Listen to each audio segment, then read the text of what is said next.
It is Q&A time. I am so excited about this video. You guys asked me so many amazing questions over on Instagram, and so today I am just going to try and get to as many of them as possible. I have written them all down, organized them, and yeah, I'm just excited to chat with you guys and answer your questions. Let's dive into sort of the personal questions first. So I'm going to be looking at my notes here. The question that I got asked the most by far was actually what I do for work and if I do YouTube full time. So yes, right now I work on YouTube and my blog full time. I don't have any employees or anything. So what you see here is created by me and edited by me. So I do all of it. I love it so much. And then I have a blog as well, amandaoutside.com, and that has blog posts, trail guides. I embed the videos in there, lots of cool pictures, and a lot more of the nitty-gritty details of where you see me a lot of the times. So that's what I'm doing full time. 2020 was my first year doing that full time, and it's been awesome and a little bit stressful and there's been quite a learning curve. But prior to that, I was working in a laboratory. So I was in the cancer genetics field. I worked for 2 different companies for about 5 years, I think. And the first one, I had a 3/12 schedule, and that was amazing because that allowed me to actually have 4 days off every single week, and I traveled and hiked so much. And then the second lab that I worked in, I had a 4/10 schedule. So again, 3 days off is so much better than 2, and that's what really allowed me to travel. Is I'd work for 4 days, and then pretty much I'd get off work Friday night. Nick and I would drive somewhere, and we would camp for a couple days, and then come home. So that's what I did for years before I quit those jobs and did this full time. And honestly, right now, like, this is my dream. I love what I get to do every day. And of course, it's like overwhelming and stressful at times, but overall, I am incredibly grateful and excited every single day when I wake up to be able to do this, to chat with you guys, give you content that is really helpful in getting you and your families outdoors. So yeah, it is just the best. Oh God, that was so hot. I have green tea here. Woo, it's sitting in the snow. So I kind of was like, no, it's probably gonna cool down pretty fast, but whew, that just burned my throat. All right, how do you have enough funds/time to do as much traveling or hiking? And I kind of just answered that. My work schedule did allow me to travel a bit more. In addition to that, I live in an area where there are an abundance of outdoor activities very, very close to home. And so it is very quick and easy for me to get into the mountains to go hiking. And that's, you know, intentional. I chose where I live based on accessibility to camping and hiking. In terms of enough money to do these things, I just am pretty cautious with my money. I don't buy things that I can't afford, and I do save up my money for experiences. That was actually one of the assumptions that someone wrote, was I assume that you would rather have an experience than a thing. And yes, I would say that's true. I do like nice things, but in general, I don't want a lot of stuff, and I try not to acquire and accumulate a lot of stuff. I save that money and I use it towards trips and gas and that kind of stuff. It's really windy. Am I originally from Utah? No, I was born in Connecticut. I've been living in Utah for about 7 years now, and I absolutely love it. And then another question was, if there was anywhere else I would live, where would it be? And I have to say, probably Idaho. I would love to live in Idaho someday. I love that state. There's so much incredible outdoors things to do there. So I guess if I had to choose somewhere else other than Utah, it would be Idaho. How old am I? I am 31. I will be 32 in June. What do I do for fun besides hiking, backpacking, and camping? This is a great question because you guys really see just one part of my life. I do so many other things, and I have so many hobbies and activities that I enjoy. One of those activities, and something that Nick and I do a lot when we are at home, is we go to CrossFit. So I really, really enjoy weightlifting and actually like lifting heavy weights. One of my personal goals is to actually gain muscle.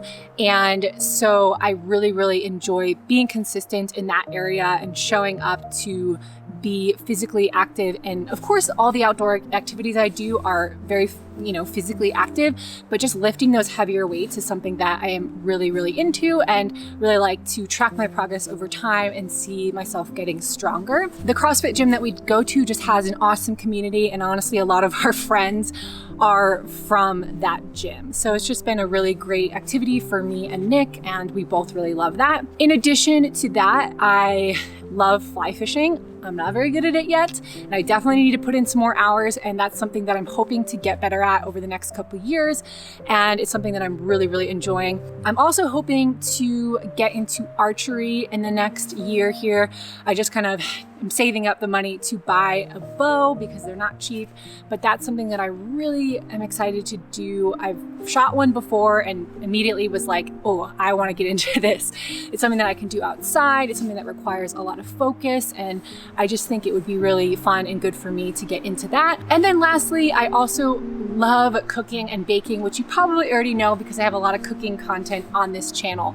But that's probably the first thing that I remember loving to do as a kid was baking. So that's just, some of the other things that I'm interested in outside of camping, hiking, and backpacking. How did Nick and I meet? I actually answered that question in last year's Q&A video, so I'll link to that here and in the description box below, and you can check out that story there. The next question is, am I married? No, I am not. What is my biggest fear and my biggest insecurity? This is a good question. My biggest fear, I guess, simple things like I don't really love heights. I wouldn't say I'm deathly afraid of heights, but when it comes to cliff jumping and stuff like that, I'm just been there, done it, not into it anymore. So anytime there's just heights involved, I don't love that. But on a deeper level, I think one of my fears is just of wasting time. I've always wanted to have my own business. That's something that has been a goal of mine for as long as I can remember. My dad has his own business, and throughout my entire childhood, I watched him build up that business. And I just have always wanted to make money on my own terms and make a living doing something that I love. And I've taken a non-conventional path to make that happen. And I've taken some risks. And I think I'm kind of, if anything, scared that risk is not going to pay off. But if I'm being honest with myself, deep down, I don't really feel like that's going to happen.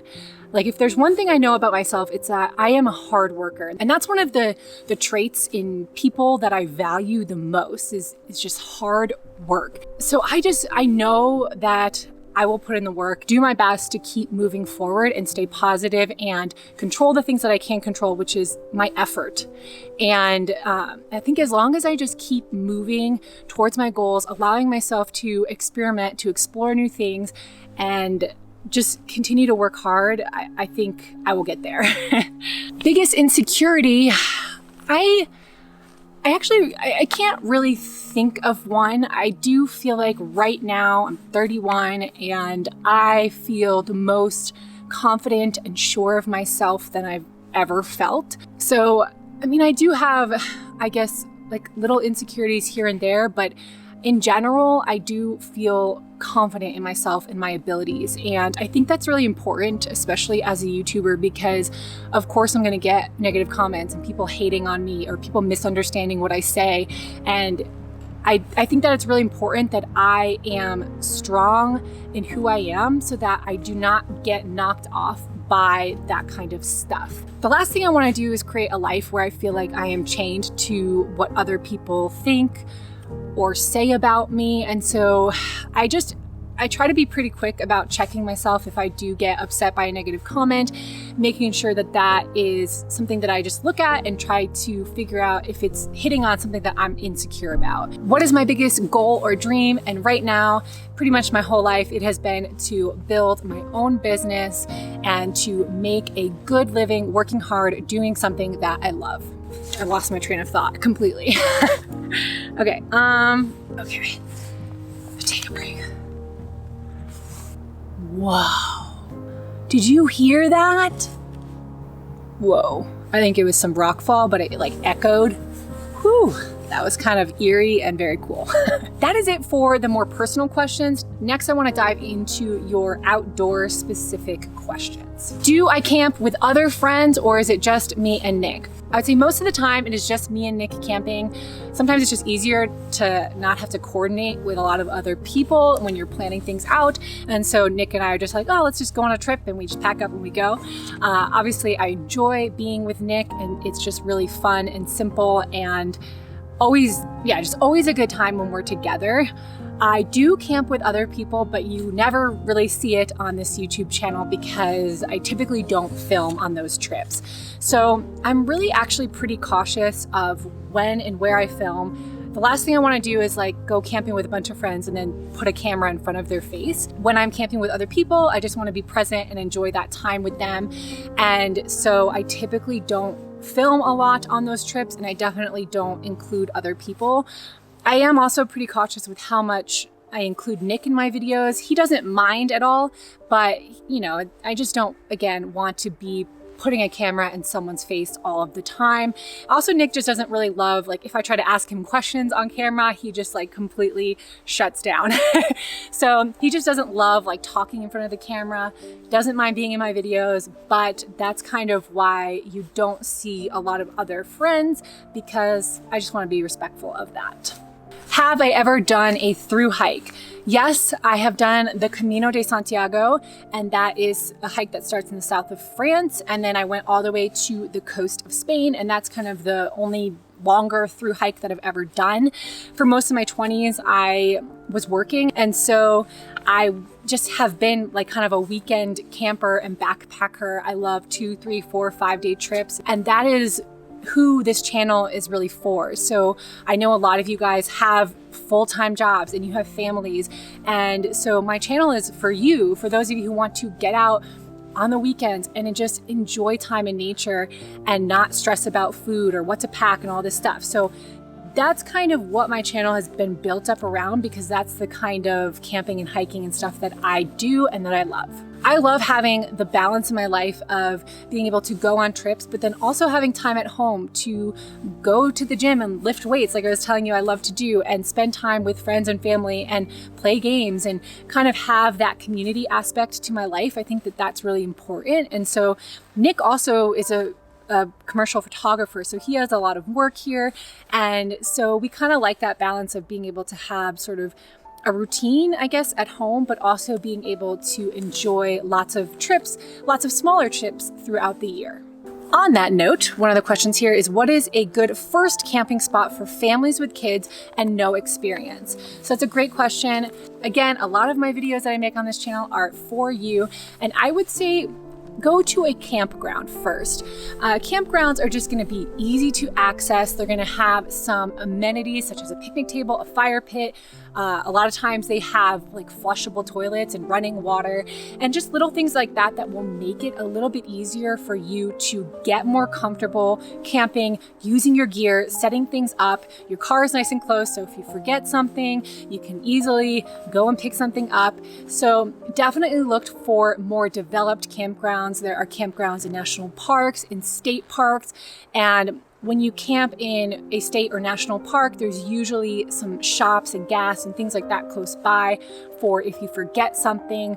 So I would say that is what I would look at first, and just get a couple good camping trips under your belt. And after a while, it will just become so much easier. It's not a big, overwhelming thing to pack and prepare. You kind of get into a little routine with it, and it just becomes really easy to go camping. So that's what I would recommend. What are some of your bucket list parks, state or national? Along with that, like what are your dream camping destinations? And places you're dying to go, all that kind of stuff. So I could easily sum this up with Alaska. Anything and everything in Alaska. I am dying to go there. I've never been. See all the national parks, the wild animals, the northern lights. Like that would be sort of a dream trip and destination. I've been wanting to do that for years. So hopefully maybe in the next couple of years I can make that happen. And then another thing that's been kind of on my bucket list is to see the bison in the winter in Yellowstone National Park. So I've been to Yellowstone National Park a few times, but always in the summer. Bison are one of my favorite animals, and I just know that they hang out in that park, and I've wanted to see them in the winter. It's wild to me that they survive a winter in Yellowstone, and if I could just see them from afar in the winter, that would be really cool. I'm actually hoping to make this one happen this year. I'm in Montana right now, and as you can see, there's actually not a ton of snow here. So I think I might come back in February and hopefully check that one off the bucket list. I might have to speed up some of my answers to these questions because there's a lot of them. What are some of your favorite one-pot, small camp stove meals? Great question. I have tons of recipes for this very type of thing because a lot of times, especially in late summer, there are fire restrictions like everywhere out in the American West. And so we all just need some easy camp stove meals, right? So I have a ton of them for you on the blog. I will link to a video here and some resources in the description, but real quick, the answer I would say would be quesadillas, ramen, tacos, Indian food packets with rice. That's one of the easiest ones that you can do. Buying the pre-made packets of Indian food, pre-cooked rice, hardly any prep, any cleanup. It's just the best. Another one is a veggie stir fry. You can throw some protein in there too with a pre-made stir fried sauce that you can buy at the store. Again, super quick and easy. Like I said, I will link to some recipes in the description for this one. What is Nick's favorite backpacking meal? Hands down, the basil pesto couscous recipe. He is obsessed with that. And I have a whole video showing you exactly how to make that one. You do not need a dehydrator, so it's a great, easy DIY backpacking meal that pretty much anyone can make. I will again link to that one in the description too. This is a good one. How do you get over the nervousness of pooping in the woods on longer trips? I got several questions about using the bathroom in the woods, and honestly, it doesn't bother me. And it never really has. Like, I just kind of was never bothered by it. Honestly, if you could find a good view while you're doing it, it's just really not that bad. I don't have much more advice. I think if you just do it a couple times, it's not a big deal anymore. Took some friends backpacking this summer for the first time, and they were a little bit nervous, but we kind of walked them through like what you do, and they went, handled it, and they came back and they're like, oh, that wasn't that bad. So if you are nervous about it,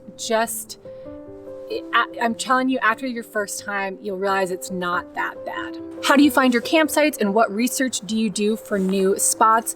Great question. I just made a video detailing this one, and I will link to that here. I uploaded it a couple weeks ago, and it just shares with you exactly how I find the camping spots that you see in my videos. What is your favorite thing to do once you get to your site and settled? So if I'm backpacking, the very first thing that I do is take my boots off. After that, I think, I set up camp, and the first thing that I like to do is sit and be quiet and look around me, listen to all of the sounds, and maybe pull out my binoculars and just look for things. That's something that I deeply, deeply enjoy, and I've been trying to do more now, is just slow the heck down, sit and listen and be quiet.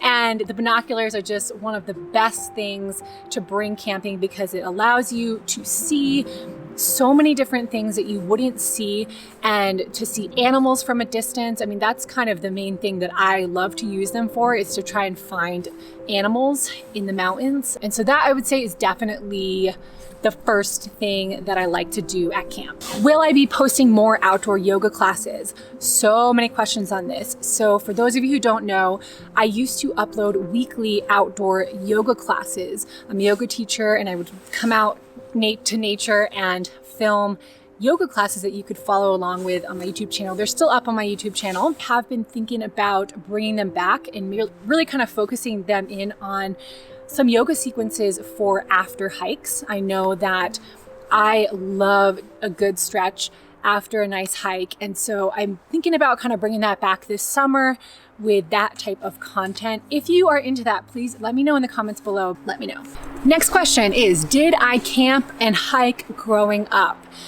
Yes, I camped. No, I didn't really hike. I grew up playing outside so much as a kid. We had a little backyard and I remember just, playing outside so much. That was a really big part of my childhood. We did go camping a lot as a family. That was kind of like our family vacations would actually be to go camping. I did not get into backpacking or really a lot of hiking, honestly, until like my early 20s. I lived in California for a little bit, and that's kind of when I started to do a lot of hiking and just explore nature in that way, but I did not grow up doing that. Okay, so that's gonna be it right now for kind of the outdoor related questions. The last ones that I just wanna quickly touch on are a little bit more YouTube specific, so I'm just gonna answer these really, really quickly. The first one is, what do I use to film? Right now I am filming on a Sony Alpha 6400 and I have a couple different lenses for that. I also have a Mavic Mini drone and a GoPro. I use the GoPro all the time for my vlogs. I love it. It's just so easy and waterproof. This camera I have had a love-hate relationship with. I don't know why, it's just been so difficult for me to figure out how to use it, but it is not hard. So I don't know. But that's what I'm using right now, and I use the Sony a lot for these types of sit-down videos. What made me want to start a YouTube channel, and was I nervous at first? I started my YouTube channel like 8 years ago. A long time, and honestly in those 8 years, like I've been pretty consistent, and I think about YouTube way too much probably. If I kind of think back to what made me want to start, I don't know, like I think I just enjoyed talking in video versus writing. At the time I was kind of blogging about completely different things than I am now. My channel was not outdoor focused, but I think at that time I just liked the idea of talking in video versus writing. It just seemed more natural to me. Over the years though, I have to say I have developed a love and passion for video making that I never knew I would. And that's kind of what motivates me and drives me now. Is this is such a creatively fulfilling project for me that it drives me to get better, to push myself, to learn new skills. I am trying with every video to improve, and I think that is really one of the things that motivates me now and brings me to YouTube consistently now, is the just complete joy and creative fulfillment of making videos. Was I nervous? Yes. I still get nervous sometimes when I sit down in front of the camera, but I just do it anyway. It's just you and a camera. You can edit things, you can redo things, and just take a deep breath. And that's kind of what I always try to remember, is like, just relax. I will say though, it does get so much easier over time. Like most things that you consistently do, they get easier. All right, that is it for me. The wind is picking up, it is getting cold, and there were so many more questions, so maybe we'll have to do a Q&A more than once a year. But I hope you enjoyed this. I seriously love chatting with you, and make sure to subscribe if you haven't already. Check out some of the links in the description below for more videos. Have an awesome day. Peace.